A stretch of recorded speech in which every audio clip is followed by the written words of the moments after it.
میرے سفید ریش بزرگوں، نوجوان عزیزوں، بچوں، دیگر سامعین و سامعات، خطبہ جمعہ کا سلسلہ فتنوں کے دور میں ہمارے اعمال کیسے ہوں، آزمائش، پریشانی، مصیبت کے وقت ہم کیسے نجات پائیں، کون سا عمل کریں۔ اس موضوع پر باتیں کرتے ہوئے تقریباً 2 باتیں آپ کے سامنے ہم نے رکھی تھی کہ ایسے موقع پر فتنوں سے اللہ تعالیٰ کی پناہ طلب کرنی چاہیے، اللہ سبحانہ و تعالیٰ کی پناہ میں آنی چاہیے۔ اور دوسری بات تھی، ہم اپنے ایمان کو، اپنے عقیدے کو شرک، بدعت اور دیگر گناہوں سے پاک و صاف رکھیں، عقیدہ کو درست کر لیں۔ یہ 2 باتیں آپ کے سامنے ہم نے رکھی تھی۔ ایسے موقع پر پریشانی، مصیبت اور آزمائشوں کے موقع پر، دشمنوں کے ذریعے ہو یا بیماریاں اور وباؤں کے ذریعہ ہو، جس طرح سے بھی ہماری آزمائشیں ہوتی ہیں، ایسے موقع پر ہمیں کچھ اور بھی اعمال کو لازم پکڑنا چاہیے۔ اس میں سے تیسری بات، کتاب اللہ اور سنت رسول کو مضبوطی سے تھامنا چاہیے۔ اللہ کی کتاب میں جو احکام ہیں ہمارے لیے بیان ہوئے ہیں، ان کو اچھی طرح سے سمجھنا چاہیے۔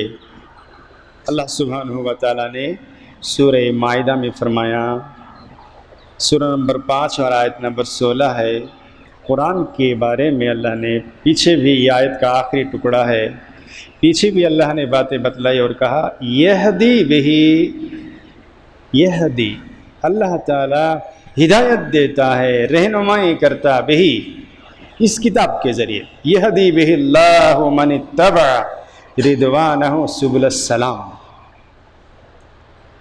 اس کتاب کے ذریعے اللہ تعالیٰ ان لوگوں کو جو اللہ کی خوشنودی کی تلاش میں رہتے ہیں، سلامتی کی راستے کی طرف رہنمائی کرتا ہے، سلامتی کی راہیں ہموار کرتا ہے، کیسے سلامت رہے ہر طرح کے کفر و شرک، مصیبتیں اور پریشانیوں سے اللہ تعالیٰ ہماری اس طرف رہنمائی کرتا ہے کہ بچ سکیں۔ کس کے ذریعے؟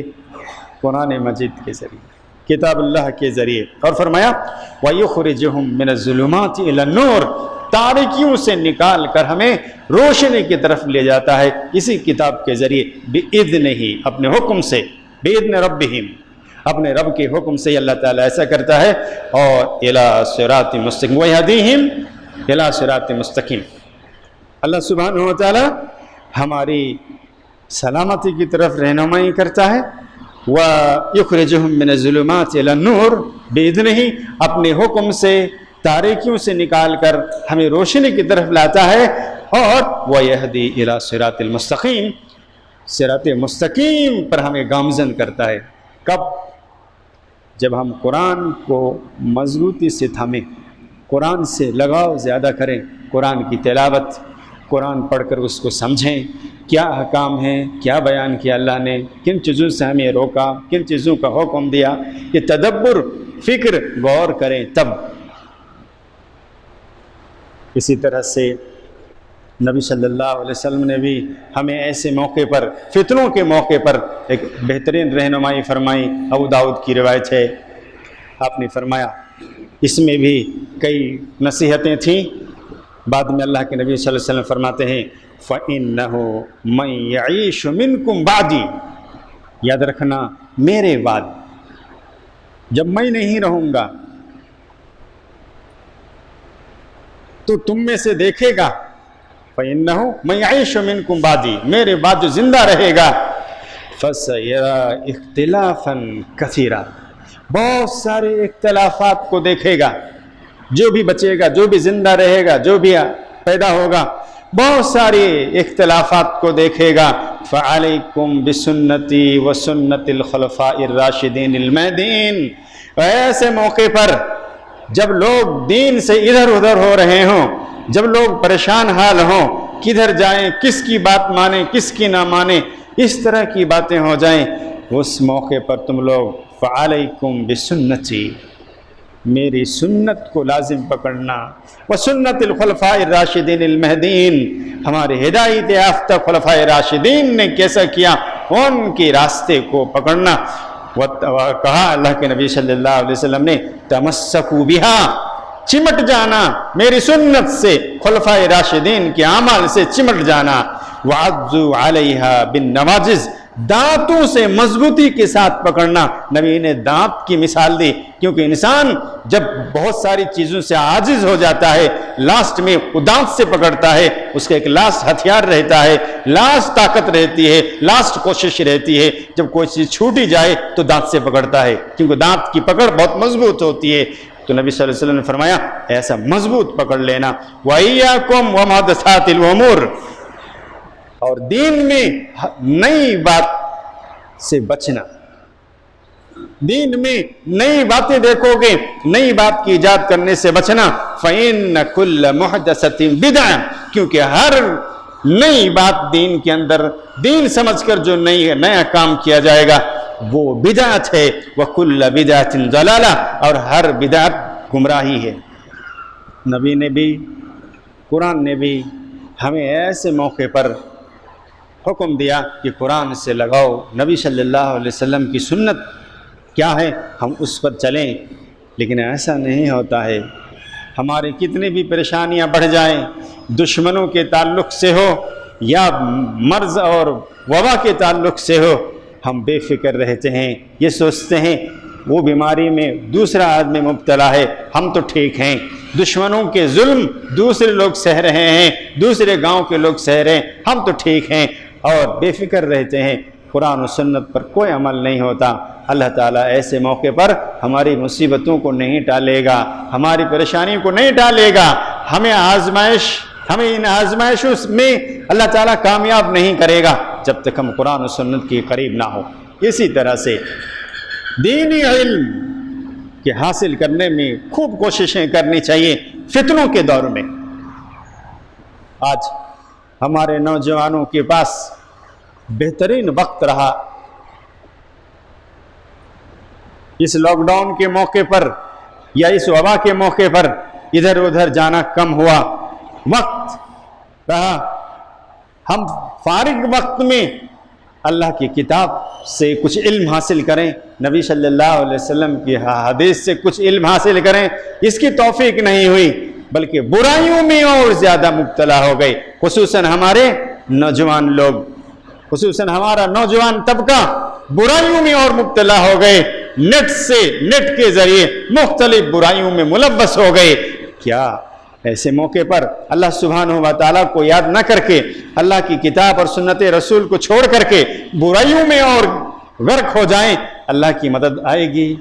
اللہ ہمیں کیا اس طرح سے ہمیں پریشانیوں سے نجات دے گا؟ ایسا کبھی نہیں ہو سکتا. اس لیے مصیبت اور پریشانی کے وقت خصوصی طور پر اللہ کی کتاب، نبی صلی اللہ علیہ وسلم کی حدیث کو خوب مطالعہ کرنا چاہیے اور اس کو اپنے دل میں بٹھانا چاہیے. تو دینی علم کا خصوصی طور پر ہمیں دینی علم حاصل کرنا چاہیے. ایسے موقع پر نبی کریم صلی اللہ علیہ وسلم کی حدیث تو بے شمار ہے دینی علم حاصل کرنے کے تعلق سے. قرآن کی ایک آیت سنیے. اللہ رب العالمین نے فرمایا سورہ توبہ اور آیت نمبر 122 میں فرمایا فَلَوْلَا نَفَرَ مِن كُلِّ فِرْقَةٍ مِّنْهُمْ طَائِفَةٌ لِيَتَفَقَّهُوا فِي الدِّينِ.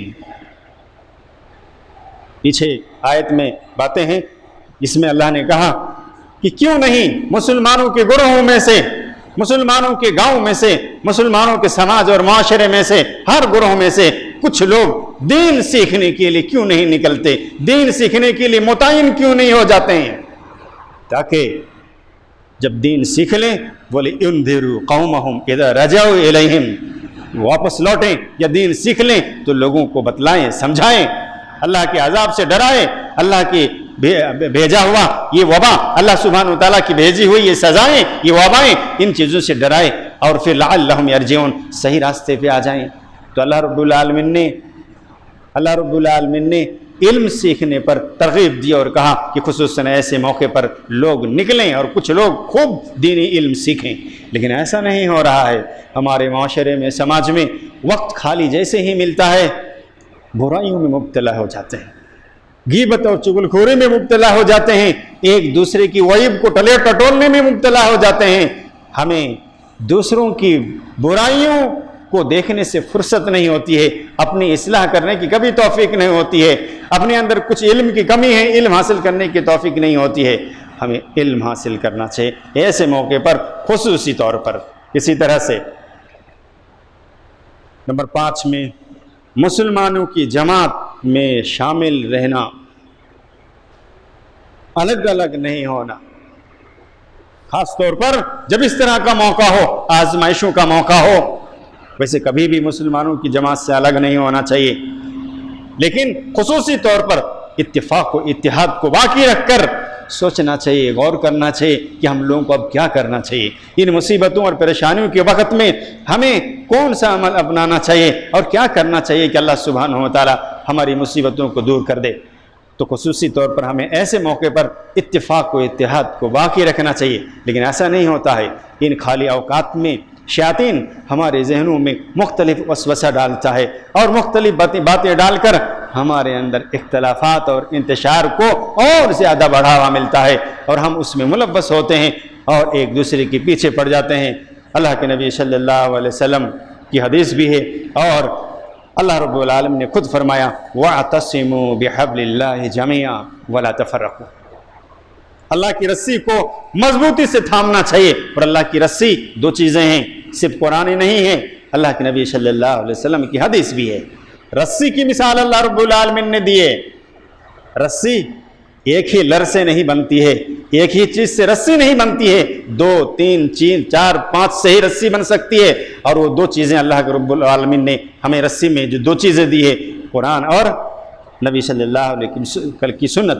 تو قرآن و سنت کو مضبوطی سے تھامنے کا اللہ رب العالمین نے حکم دیا وَاعْتَصِمُوا بِحَبْلِ اللَّهِ جَمِيعًا وَلَا تَفَرَّقُوا۔ الگ الگ نہیں ہونا، لیکن اس خالی وقت میں، اس وبا کے موقع پر، اس پریشانیوں کے موقع پر ہمارے کچھ نوجوان یا کچھ لوگ ایسے ہیں کہ لوگوں کو بانٹنے میں ہیں، لوگوں کو الگ الگ کرنے میں ہیں، لوگوں کے عیوب کو ڈھونڈ کر معاشرے اور سماج میں پھیلایا جا رہا ہے۔ آپ کا یہی کام رہ گیا تھا وہ خالی وقت میں، اللہ رب العالمین نے اتفاق و اتحاد کو تو مضبوطی سے اللہ کی رسی کو تھامنے کے لیے کہا، اتفاق و اتحاد کو باقی رکھنے کے لیے کہا، لیکن ایسا نہیں ہو رہا ہے۔ نوجوانوں میں دیکھا جا رہا ہے الگ الگ گروپ بندی ہو رہی ہے، معاشرے اور سماج کے لوگ الگ الگ گروہوں میں بٹ رہے ہیں۔ اس خالی وقت میں شیطان ہمیں خوب گمراہ کر رہا ہے۔ نبی کریم صلی اللہ علیہ وسلم کی حدیث سنیے کہ الگ ہونے میں، الگ کرنے میں آپ کتنے نقصان میں ہیں۔ جو الگ ہو رہے ہیں، الگ کر رہے ہیں لوگوں کو جماعت سے، معاشرے سے، سماج سے، وہ کتنا بڑا نقصان ہے۔ اس کی موت کس حالت میں آتی ہے؟ عبداللہ ابن عباس رضی اللہ تعالیٰ عنہ راوی ہیں، مسلم کی روایت ہے، حدیث نمبر 4790، فرمایا من رأى منکم، بلکہ آگے ایک لمبی حدیث ہے، اس کے آگے کہ فَإِنَّهُ مَنْ فَارَقَ الْجَمَاعَ شِبْرًا، جس شخص نے ایک بالشت بھی جماعت سے الگ ہونے کی کوشش کی، ایک بالشت کی مثال دیا، یعنی تھوڑا سا بھی آپ جماعت سے الگ ہو رہے ہیں، لوگوں کو الگ کر رہے ہیں، نبی صلی اللہ علیہ وسلم نے کیا فرمایا؟ فَإِنَّهُ مَنْ فَارَقَ الْجَمَاعَ شِبْرًا، جماعت سے اگر آپ ایک بالشت بھی ہٹتے ہیں، فَمَاتَ فَمِيتَةٌ جَاهِلِيَةٌ، ایسے شخص کی موت جاہلیت کی موت، حالت اسلام پر موت اس شخص کی نہیں ہوگی۔ ہمارے نوجوان پتہ نہیں کیا سمجھتے ہیں، یا کچھ لوگ اس طرح سے ہیں معاشرے میں، کیا سمجھتے ہیں، اس میں ان کو اتنا انٹرسٹ ہے لوگوں کو الگ کرنے میں، لوگوں کو بانٹنے میں، شوق اور ذوق سے حصہ لیتے ہیں اور اسی میں ٹائم لگا رہے ہیں۔ نبی صلی اللہ علیہ وسلم کی حدیث یاد رکھیے گا، مسلم کی روایت ہے، 4790 حدیث نمبر ہے، جو شخص بھی من فارق الجماع شبرن، ایک بالشت بھی جماعت سے ہٹتا ہے، تفرقہ کرتا ہے جماعت سے، تو فمات فمیتۃ جاہلیۃ، وہ شخص مرے گا، اس کی موت آئے گی جاہلیت کی موت آئے گی، اسلام کی موت نہیں ہوگی، وہ چاہے نہ 5 وقتہ نمازی کیوں نہ پڑھتا ہو، کتنا ہی ایمان کا اپنا دعویٰ کیوں نہ کرتا ہو۔ جماعت سے الگ ہونے کا یہ پنشمنٹ ہے، جماعت سے الگ ہونے کی یہ سزا ہے، جماعت سے لوگوں کو الگ کرنے کی سزائیں ہیں، اس لیے ایسا مت کیجیے، لوگوں کو جوڑنے کی کوشش کیجیے۔ میں نے آپ کے سامنے 4-5 باتیں رکھی، انشاءاللہ مزید اور بھی پوائنٹس ہم رکھیں گے۔